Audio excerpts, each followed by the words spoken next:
It's a new day on Deep Space Nine, and Quark's being a lecherous scumbag. An employee review is largely an excuse for a bit of the old sexual harassment, Quark making it clear that continued employment hinges on how friendly she's willing to be. Rom, the underappreciated brother, calls a halt to it, albeit accidentally. He's got news about their mother. Well, technically, he hasn't got news about their mother because he wasn't able to get through when he called. He also couldn't reach her boyfriend, Grand Nagus Zek, or anybody else on Ferenginar for that matter. Rom thinks the planet becoming a casualty of the ongoing Dominion War is the obvious conclusion, despite the Ferengi being a neutral party. He's relieved then when we spot an incoming Ferengi ship, and it's carrying their mum Ishka and the Grand Nagus. They bring news from Ferenginar, and it's an explanation of why it was out of contact. Ishka has convinced Grand Nagus Zek that the oppression of Ferengi females through tradition is wrong. Actually, that's not strictly true. She convinced him it was an untapped source of profit. Not letting women do business is wasting half of the planet's potential, after all. The result was apparently a massive increase in trade, so large in fact that it crashed the planet's phone system. And Zek was deposed in the chaos. Brunt, FCA, will become Grand Nagus Brunt in 3 days' time, which means they've all got that long to fix things. Naturally, this means taking over Quark's life yet again, so his quarters are the new home for Ferenginar's government in exile. Hopefully not for long, though, as Grand Nagus Zek has a plan, and in true Ferengi fashion, his plan is to get somebody else to fix it. It's not quite as exploitative as normal, though, as the someone is Ishka herself.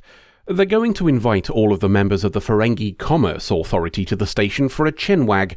That chinwag will be held by Ishka, and when they see just how profitable her ideas are, the lust for latinum will matter more than their traditional misogyny. Zek will be reinstated, and things will mostly go back to normal, only now with twice as many Ferengi entrepreneurs to fuck the galaxy over. There's a bit of a speed bump in the road when it comes to actually contacting those FCA members, not because of the communications problems, which have apparently now been fixed, but because none of them are willing to listen. Almost none anyway, as there is a single guy who will come and hear them out.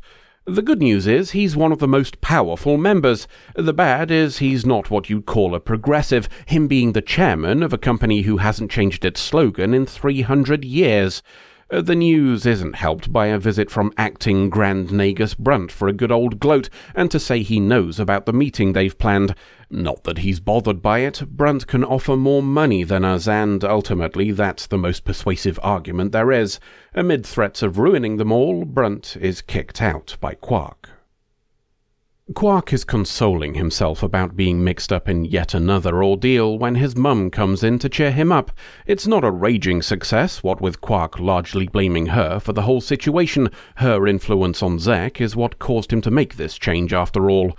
Not that he really gives a shit about any of that. What matters to him is him. Every time this nonsense starts up, he's the one caught in the middle, and it's usually because of Ishka. The argument they're now having is loud and acrimonious, right up until Ishka keels over. The bad news is, it's her heart. The good news is we're in the future, so Bashir's just chucked a new one in her and she'll be fine after a couple of days' rest, as long as Quark stays away from her anyway, as she's clearly very upset towards him for reasons Bashir doesn't know. Back in the bar, Quark tells Rom, the underappreciated brother, and Grand Nagus Zek what happened. Zek's pissed off for obvious reasons, but also for the fact that we can't postpone the meeting Ishka was supposed to be running for him.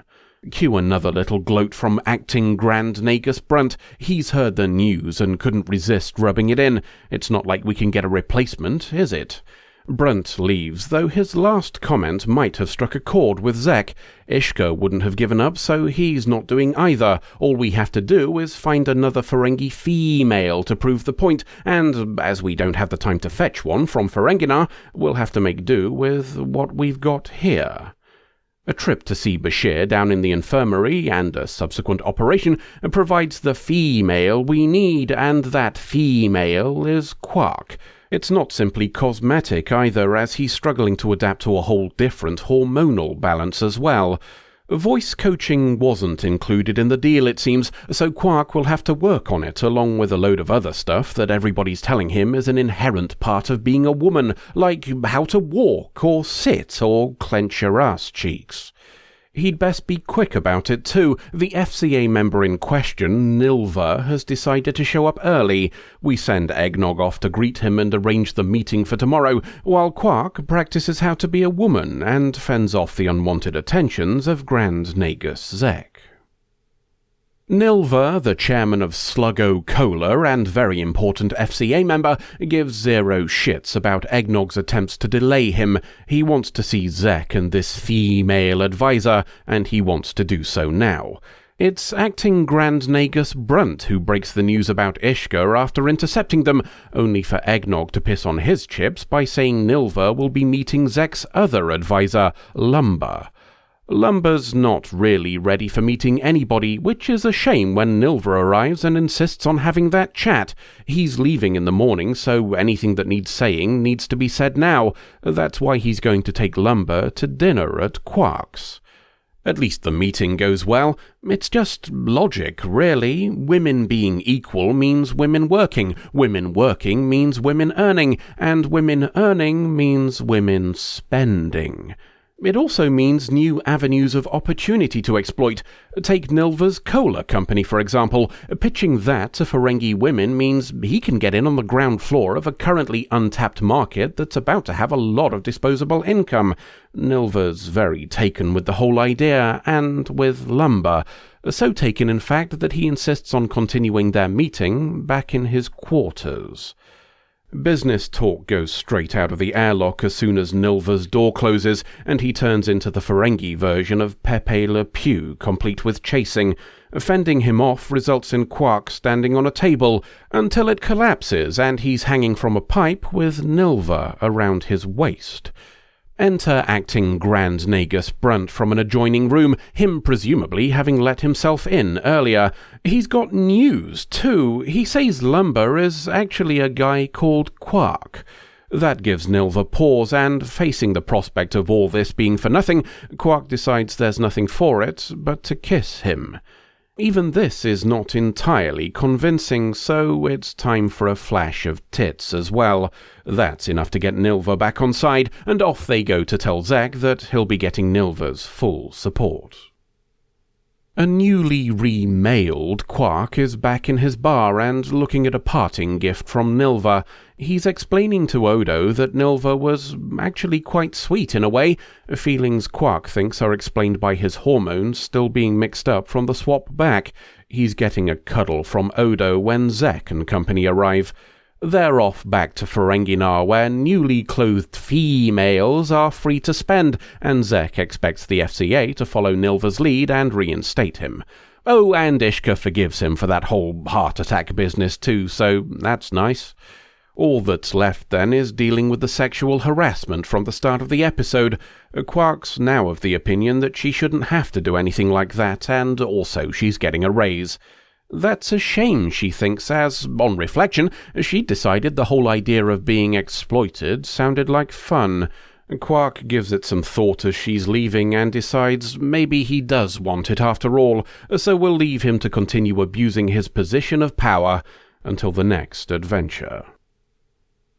And with that, the topic of equality for Ferengi females is finally solved, or as solved as it's ever getting anyway. This episode will be the last time we take a proper look at life on Ferenginar in Deep Space Nine, and it's also probably the reason why there weren't any more.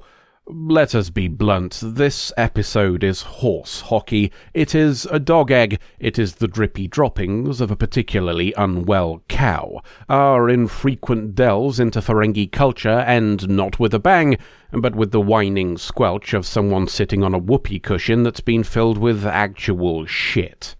Quark begins as an abusive misogynist, experiences what that's like when the roles are reversed, and ends by forgetting all about it and reclaiming his abusive misogyny. In between those events, we equate being female with walking, talking, and sitting in a specific way, dictate how a female should look, and also directly imply that females are overly emotional. All this and a smattering of sexual harassment in your feminism episode. It may not surprise you to learn that the writing team for this one was all men. It's also arguably hampered by a so-called comedy script being directed and acted as serious in parts, though given the comedy in question, perhaps they actually saved it from being worse. The original script was written so that Lumber regularly cried at everything, but Armin Shimmerman took issue with the message that sent, a point to him for the effort. We'll never know if the flat-out farcical take might have worked, but I'm disinclined to believe so. Making Lumber even more of the punchline is hardly conducive to the underlying message. The bugger of it is, there are two potentially good ideas hidden in here. The first is the obvious one, a more serious focus on the struggle for women's rights in Ferengi culture, and how being shown it'll be highly profitable isn't enough to convince some Ferengi men. A discussion about how there are people who need to look down on others to feel valid themselves, even if that results in making their own lives worse, is as pertinent now as it was back then. The other idea is something Alexander Siddig, who was directing the episode, wanted to explore more, that being the friction between Quark and Ishka and how those closest to us have the greatest power to wound. Those two aspects could even have been tied together, with Quark's treatment of women and animosity towards his mother potentially stemming from the favoritism his mum showed Rom when they were kids. The story, as presented, largely bypasses both of those points, whether that's because those in charge wanted to avoid being serious in an already pretty dark season, or if they'd locked themselves into the mindset that all Ferengi episodes must be comedies, I don't know. To be blunt then, what we get isn't great, but it's also not a complete 100% shit show. For as much as there is wrong with the episode, and I'd agree it's a pretty fucking long list, there are still a couple of positives to see if we look hard enough. The first is that Quark's quick change of sex means the procedure is well understood, suggesting the science behind sex and gender is both properly researched and no longer stigmatized in the 24th century. If Bashir is capable of doing this at the drop of a hat, it simply cannot be an unknown. Another is the hug between Odo and Quark, showing that Odo does genuinely want to help him where possible, and that physical contact between men isn't wrong, though I'll grant you those positives are dragged down by being the result of the female equals emotional stereotype. Do those likely unintentional nods make up for all the shite? Of course they don't, but it is something, and one of the points of these videos is to try and look a little deeper where possible. Even after finding those small positives, it's still a pretty abysmal showing.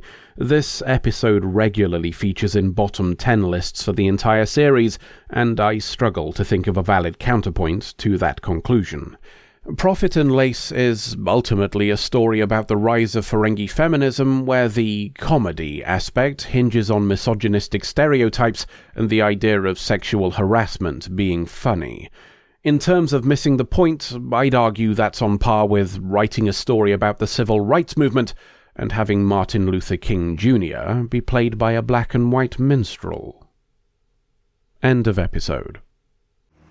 You see, the comedy comes from the whole room being on fire, but this little guy's just dissociating from that and believing everything's okay. Are we even registering with him anymore? Honestly, I'm not sure. But it actually goes deeper, because it's a commentary on our own world going to hell, and us being expected to not only carry on as though nothing's happening, but to actively convince ourselves it's normal. Hey, buddy, are you even listening to us? Do you need us to call a doctor? Of course I can hear you. You're standing right in front of me, aren't you?